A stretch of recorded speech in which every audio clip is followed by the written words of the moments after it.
Hi, I'm Eli Wood. I'm Oksana Marquez. Today we'll be talking about the executive branch under President-elect Donald Trump and who he's already selected and possibilities for who he might select in the future. The first person he selected was Vice President Mike Pence. As Vice President, he serves as the President of the Senate and is the first in line to receive office if needed. He was the governor of Indiana, and before that he was a congressman for 12 years. He is extremely conservative, cut taxes, opposed No Child Left Behind, opposed the 2008 bank bailouts, signed RFRA, and signed one of the strictest abortion laws in the country. Since he was elected as the Vice President, he does not require Senate approval, but the rest of these cabinet positions will all require Senate approval. The next person is the Secretary of Treasury, Steve Mnuchin. That Secretary of Treasury is one of the original cabinet positions, and Steve Mnuchin was an investment banker for Goldman Sachs, and now he runs his own hedge fund. He served as the finance chairman of Donald Trump's campaign, and he worked in Hollywood producing movies such as Suicide Squad, American Sniper, and the Lego movies. He has donated to both parties over the years, including Hillary Clinton's presidential campaign of 2008, and he profited from the housing market crash. The next one we are going to talk about is the Secretary of Defense. Donald Trump chose General James Mattis. One interesting thing about his selection of Mattis is that federal law requires the Defense Secretary to be out of active duty for at least 7 years before they assume this role. But Mattis has only been out for 3 years, since 2013. If confirmed by Congress, he will have to have a waiver signed by them, which is likely, since if they approve him, they would probably sign the waiver. He served in the Marines for over 40 years. He is a big criticizer of Obama's national defense policies, specifically the Iran deal. Another one of Trump's selections for his cabinet is Attorney General. He selected Alabama Republican Senator Jeff Sessions. He would be the head prosecutor for our country. He's extremely conservative. I think they listed him as the 5th most conservative senator currently.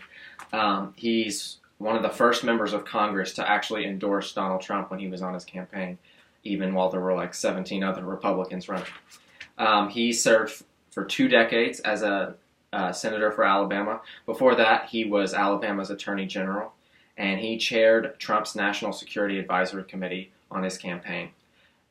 He is a big opponent of amnesty and letting immigrants receive citizenship.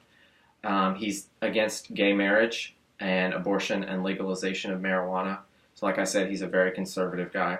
He's an Army veteran, and in 1986, the Senate rejected his nomination for a court judge on accounts of racism and the remarks that he made. The next person Donald Trump has picked is the Secretary of Commerce, Wilbur Ross. Wilbur Ross is one of the richest people in the U.S., with his net worth being $2 billion. He helped shape Trump's economic agenda, specifically withdrawing from free trade agreements. He built his fortune from investing in suffering companies and currently is the chairman of the W.L. Ross & Company, which is a part of Invesco. His nickname is the King of Bankruptcy, and he's the trustee of Brookings Institution, a Washington think tank. Another person Donald Trump picked was Tom Price, who is his Secretary of Health and Human Service. He's from the 6th Congressional District in Georgia. He was an orthopedic surgeon and a critic of Obamacare, and he will be in charge of repealing and placing it under Donald Trump's cabinet. Tom Price also currently serves as the chairman of the House Budget Committee, so he's really in the know about the financial costs of Obamacare, and that's why Trump picked him, because he knows the prices that people pay for that, and he knows he'll be able to get it repealed, or he wants to. Trump just yesterday selected Dr. Ben Carson as his Secretary of Housing and Urban Development. Ben Carson, as we know, was a former, he was running against Trump for the Republican nomination for president, and there was actually like a point where he was pretty close with him in the polls. They were pretty tight. He's a former neurosurgeon at Johns Hopkins in Maryland. He was actually the chief of pediatric neurosurgery there. People worry that he has no experience in the area that he's about to go in. Yes, he grew up in an urban Detroit, so people wonder if that's the only qualification he has. And it's interesting because before he talked about how he didn't want a cabinet position, and everybody thought he might be the Secretary of Health and Human Services, but he let that rumor down by saying, I don't want any cabinet position in the Trump administration. And then a week later, completely changed his mind and is going to be a secretary of a department where he has no experience. So that'll be interesting to see how that plays out. As his Secretary of Transportation, he chose Elaine Chao. She's actually she's very familiar with how Washington works. She's been there for a long time. She served as the Labor Secretary for the whole Bush 43 administration from 2001 to 2009. She was the Deputy Secretary of Transportation under George H.W. Bush from 1989 to 1991. She was the first Asian American woman to ever serve in a cabinet position. She was born in Taiwan, and her family and her fled China in 1949 when the communist regime took over. And she is our U.S. Senator Mitch McConnell. She is his wife.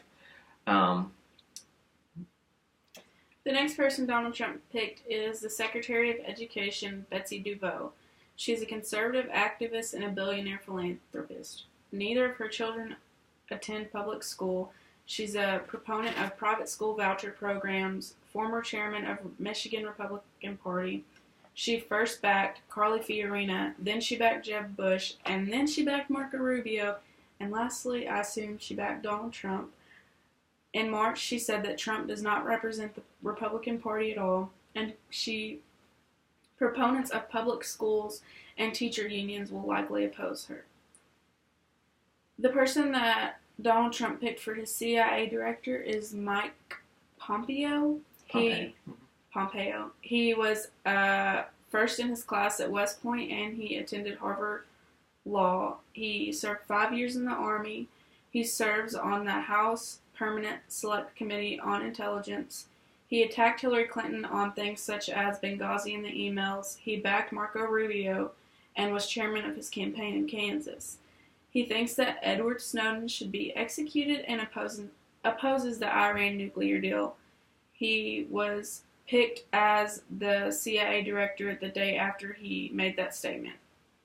The next person, this is the last person that Trump has selected that will require Senate approval, and that is the Ambassador to the United Nations, Nikki Haley. She has been the governor of South Carolina since 2011, and before that she was a state representative. She is the first female appointment that Trump has made, and she was the first minority governor in South Carolina, first female governor in South Carolina. She is known in the past, she first endorsed Marco Rubio in the presidential election.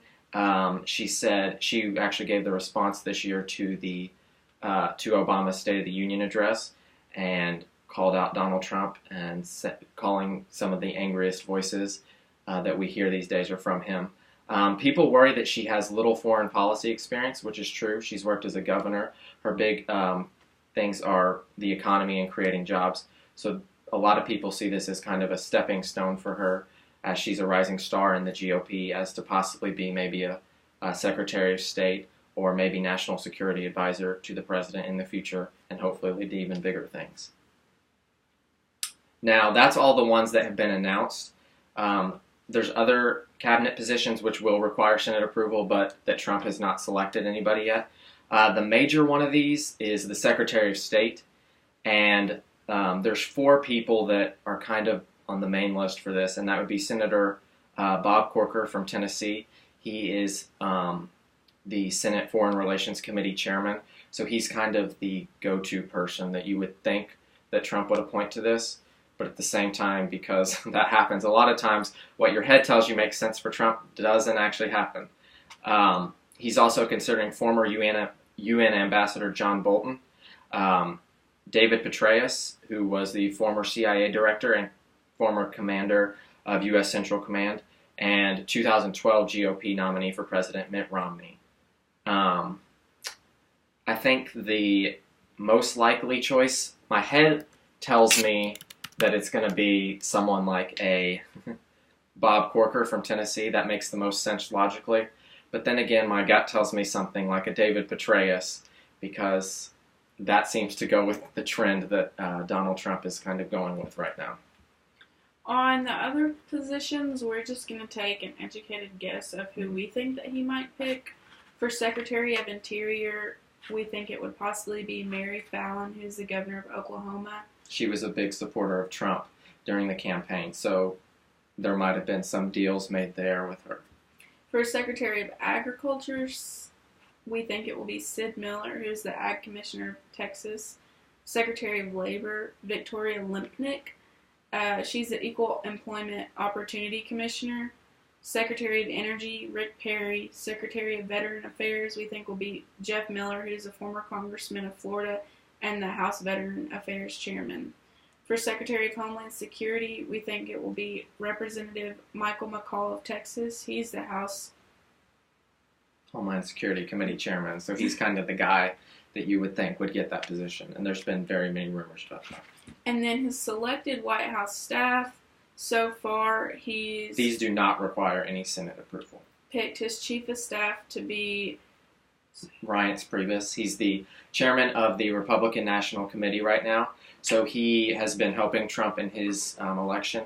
Right after Trump was announced the winner of this election, he called, when he was on stage making his speech, he called Reince up, gave a huge thank you to him, because at first people thought the establishment wasn't very happy about having a Donald Trump, but Priebus worked very hard to get Trump elected, and so Trump, as being an outsider, needs kind of an inside politician to kind of help him, and the chief of staff is a very important position. That's kind of the top advisor to the president, and so Reince Priebus would be a great person for Trump to have, as being kind of more that establishment and knowing what the people want.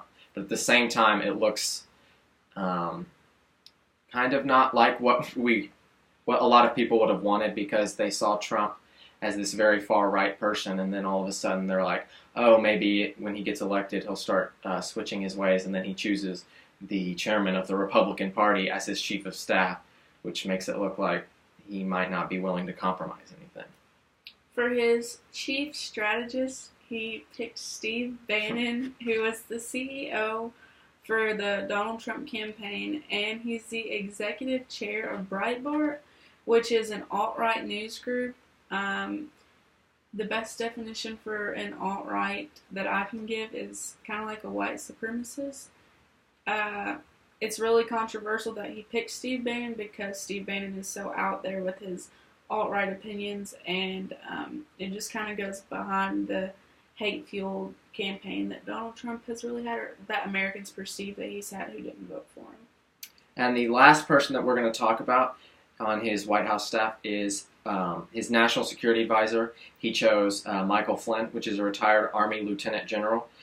He was the former director of the Defense Intelligence Agency, so he's kind of very in the know about military affairs and national security affairs. So this is kind of a guy that Trump trusts for all his foreign and national security problems.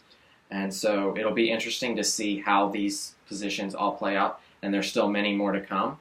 But we just wanted to give what our predictions would be for the ones that have not been called, and tell you what the ones that have already been called, what those will look like in a Trump administration. Thank you. Thank you.